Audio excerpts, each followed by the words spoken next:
بسم اللہ الرحمن الرحیم۔ آپ نے سوال کیا ہے کہ بینک میں جمع رقم پر ملنے والے سود کو کہاں خرچ کریں۔ جواب حاضر ہے کہ سود حرام ہے۔ اس رقم کو جو سود کی آپ کو بینک سے ملتی ہے اس کو ثواب کی نیت کے بغیر کسی غریب محتاج کو دے دیں، یہ ہے اس کا حل۔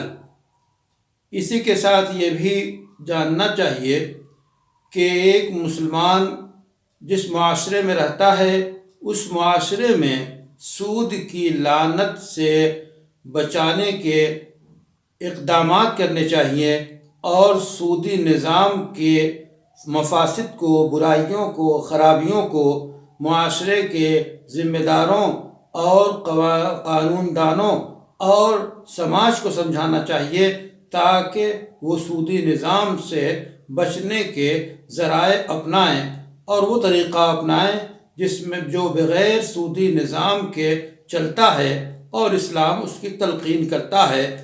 اپنی سطح تک یہ کوشش ہمیشہ جاری رکھنی چاہیے۔